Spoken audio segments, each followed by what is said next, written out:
I know it was submitted to me one time when I was new. They said, "Who in here doesn't feel like they're spiritual yet?" You know what I mean? And then he said, "Well, who in here doesn't feel like they have health yet?" Well, you could raise your hand if you wanted to, but we have health. Maybe bad, maybe fair, maybe good, but you can't not have it, correct? Or we have a spirit. So we're spiritual. But like this amazing book taught me was, I was spiritually sick. I was spiritual. And I love the fact that, did you hear the part where that first breath we took, that was it, right? It's our spirit. And what did we do to get it?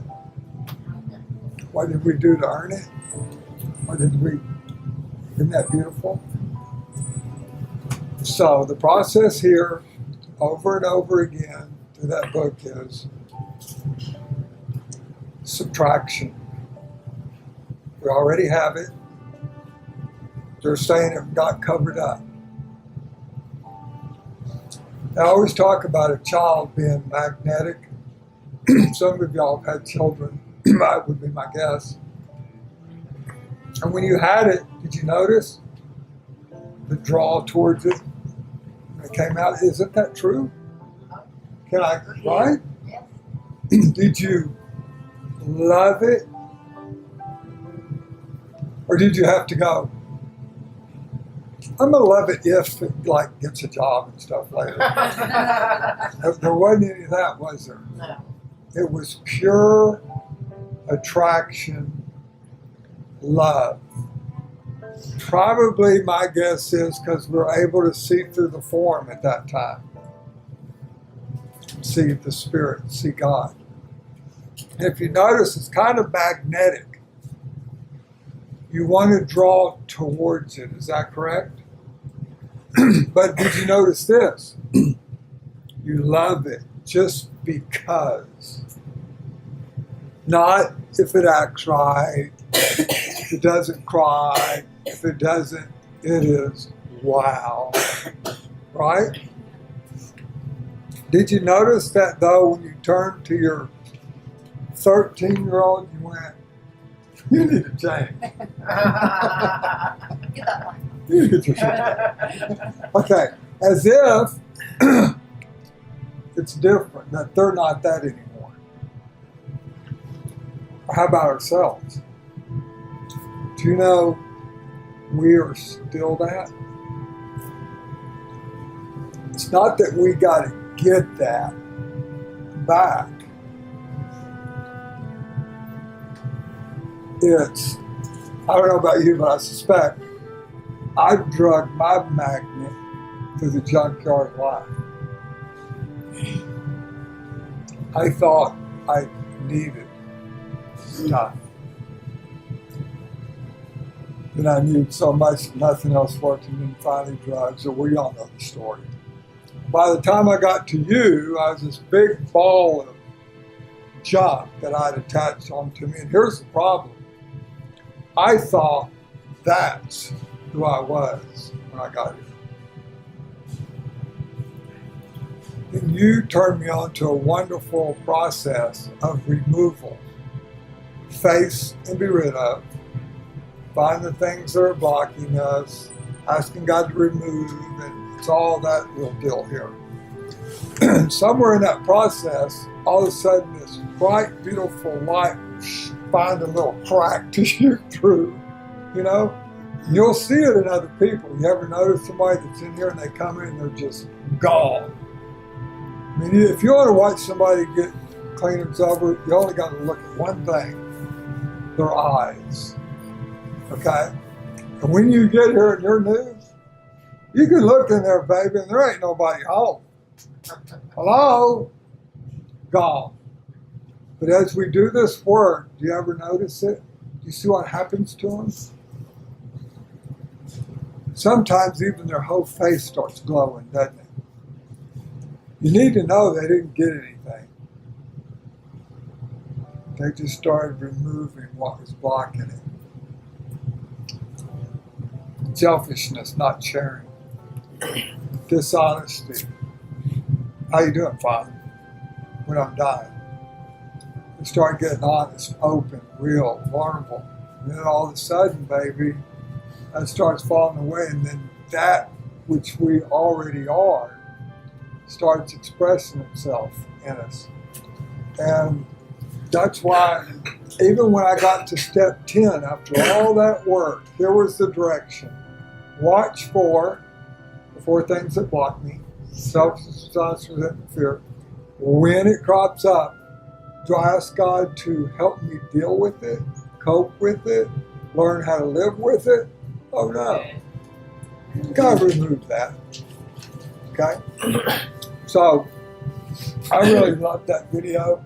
And that spirit that's inside of me, it gets touched by a lot of things. You know, like the difference between the way I felt before I watched the music and during the music. Did y'all feel it? Oh, yeah. Yeah. That's what it's all about, baby. Right there. That's why I'm still here. Okay? And that's not anything you needed to get.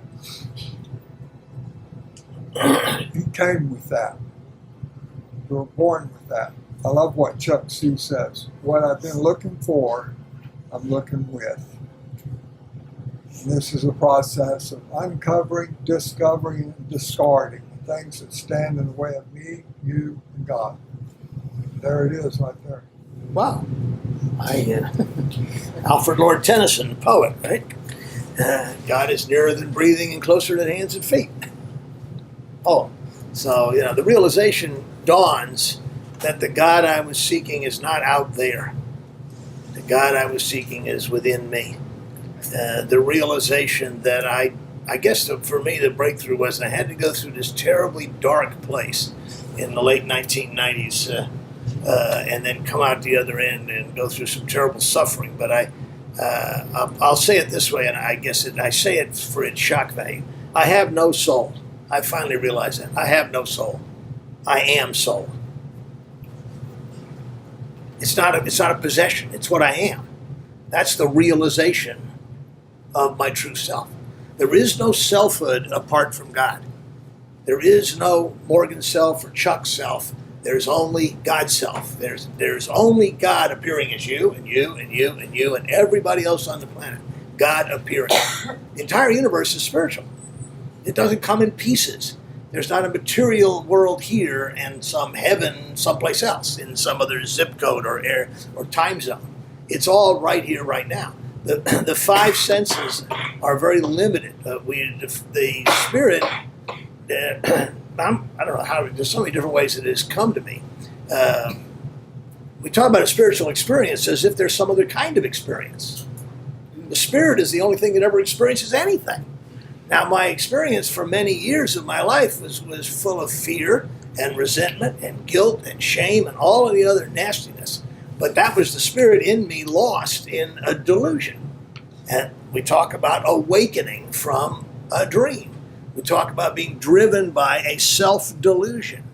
And the spiritual work that we do, the self-searching, leveling of pride, and confession of shortcomings, which is the way the Big Book describes it, or uncover, discover, discard, is the process by which that which was always true about me is allowed to finally live and come forward.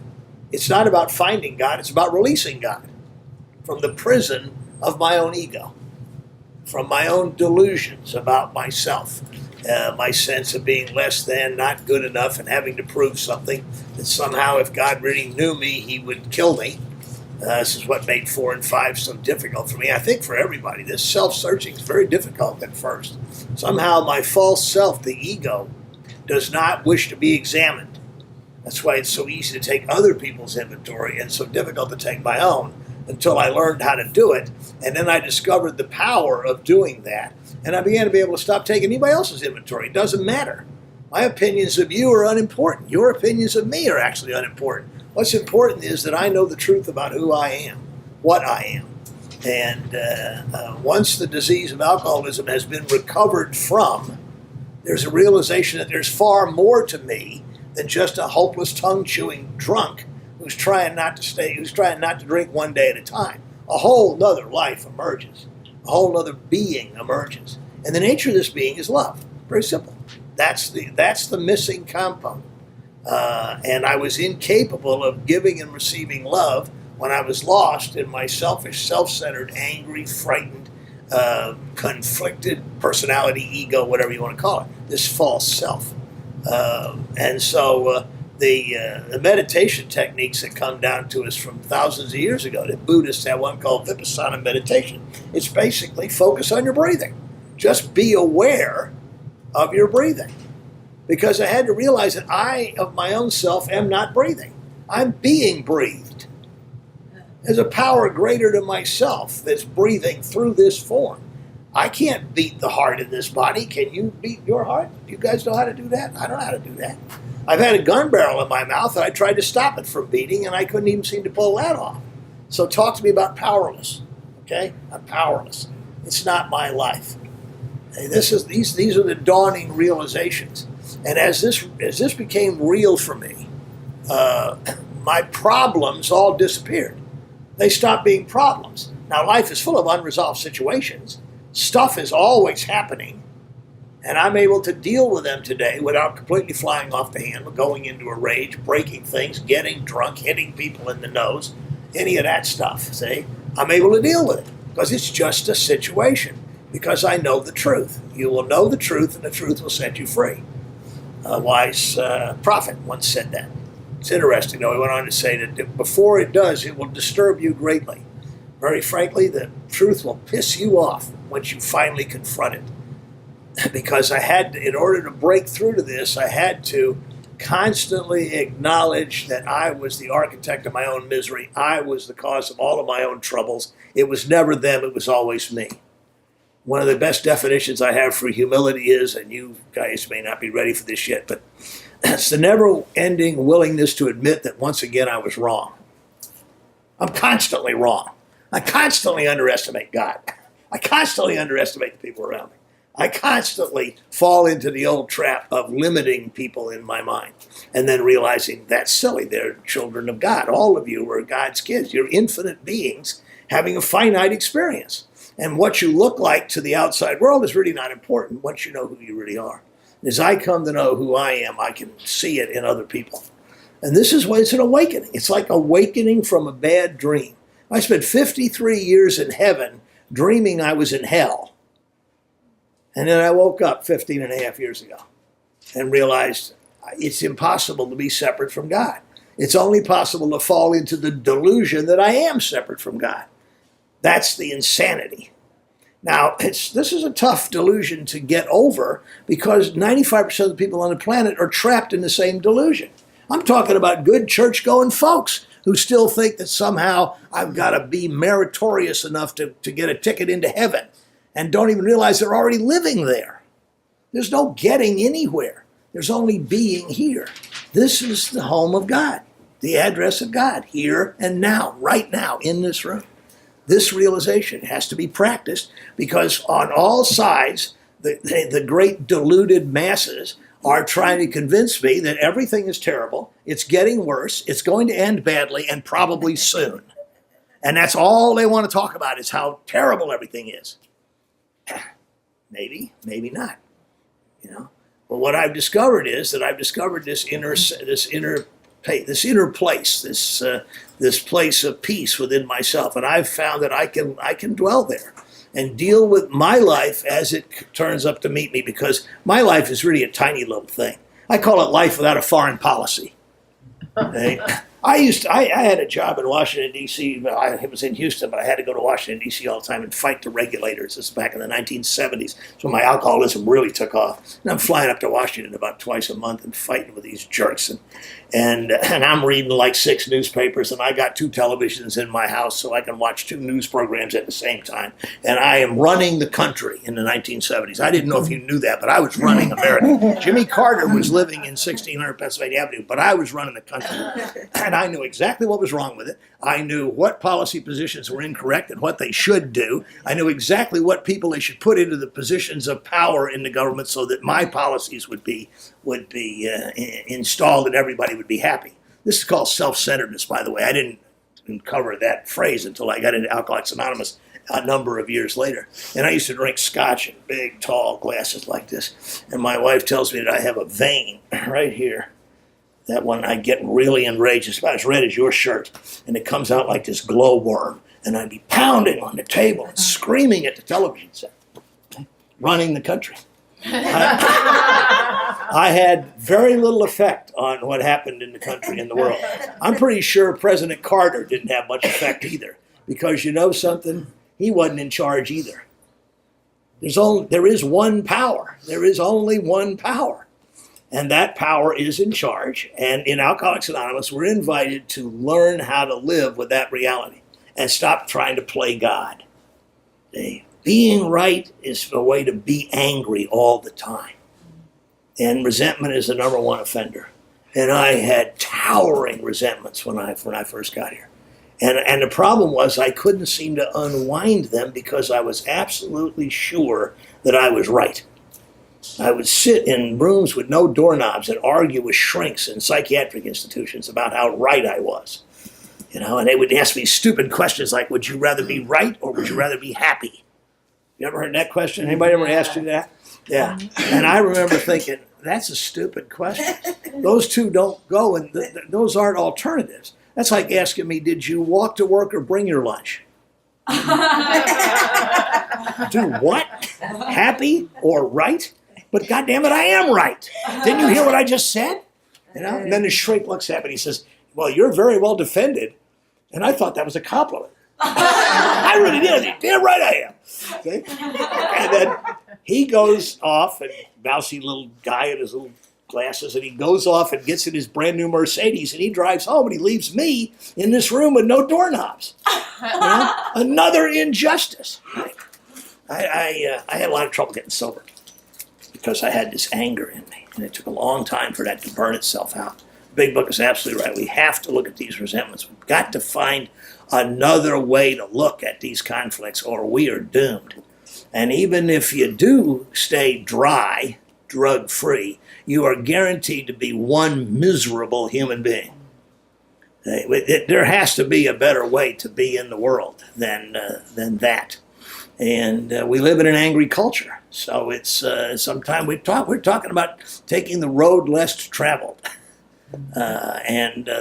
These steps in this process are difficult at first because they run completely counter to the way I used to think and act. And this idea that I might possibly have a part in all of these conflicts and that I might need to change rather than them, I found that to be revolting. You're not going to tell me that. I ain't buying that. And they kept saying, well, keep coming back. And we finally, like the book says, and I had to finally realize that this is where I needed a power greater than myself. See, I kept demanding that God do my will his way so things would work out the way I wanted them to, and they didn't work out the way I wanted them to. And so there can't possibly be a God. These were my kind of twisted reasoning because, it would look this way. I remember I stayed sober for about 4.5 years in the late 80s. And I'll tell you what, when I and this will be true of anybody, you're not drinking and drugging. I make better decisions. I could actually show up at work on time. I could actually do some useful work. And my problems began to disappear. And I was going to the meetings and working the steps grudgingly. And I was getting some help with some of these issues. And I got through the bankruptcy and the tax problems, and the money I'd embezzled got paid back, and and all manner of things were happening. And I remember my first sponsor saying, well, can't you get some gratitude about that anyway? And I would say, hell no. That's my hard work. There's no God in all of this. That's me doing all this, see? And then, of course, something would go the wrong way for me. I would be upset about it. And that's an act of God. You get it? You see the inversion? All good comes from Morgan. All problems come from God. That's the way the ego operates. I'm right, God's wrong. I'm right, the universe is wrong. Okay? Now, in order to find my way into reality, I had to be willing to acknowledge that I was wrong. And until I was prepared to do that, I could not trust God. I could not trust God. Self-searching, leveling of pride, confession of shortcomings, uncovered, discovered, discard, constantly throwing away old ideas, constantly looking for new ways to think about and act in situations that used to make me crazy. And at first it was painful and difficult. And of course, like everybody who was new in the program, I had tons of problems that were all caused by me and my alcoholism. But still, you get here, you sober up. I sobered up. And, after about 90 days or 60 or 90 days of being sober, there's a realization that, however it worked out, my life's a mess. Nobody likes me, and with good reason. Damn sure nobody trusts me. I've blown through all these careers. I've burned through 2 marriages. I've thrown away some children. I'm just a mess. And I have to somehow fix all this. Well, those realizations are terrifying at first. And the old timers would say to me what I'm saying to you. If you'll stay the course, and St. Paul was right. We work out our salvation with fear and trembling. And I assure you, there's a lot of fear and trembling in early sobriety. Am I wrong? So I had to go through the fear and trembling. And the power of the community, of the fellowship, of the people I knew, was getting to know in the meetings, they held my hand through it. And they helped me through it one day at a time. And over time, the problems began to disappear. I was able to clear away the wreckage of the past. I was able to develop this whole new viewpoint on life, this new way of being in the world. And I discovered that I trust God, whatever God is. God's a man-made word. So the one thing God is not is God, because that's a man-made word. But whatever it is about this amazing universe we live in, apparently it wants us here, whatever it is. And my proof for that is every heartbeat and every breath is proof that there is a power that loves us in spite of all that we've done. And those are the kind of thoughts that I began to have. And these are thoughts of gratitude and love and appreciation, and not thoughts of fear, anger, resentment, guilt, self-hatred, hatred for other people. This transformation is called a spiritual awakening. And it happens in the Fellowship of Alcoholics Anonymous for those of us who, as is often said, some of the sickest people in the world come stumbling into AA and NA and all the other alphabet programs that have spun off of AA. And miracles happen here all the time. This is Miracles Are Us. And every breath is God in action. Anyway, I'm done.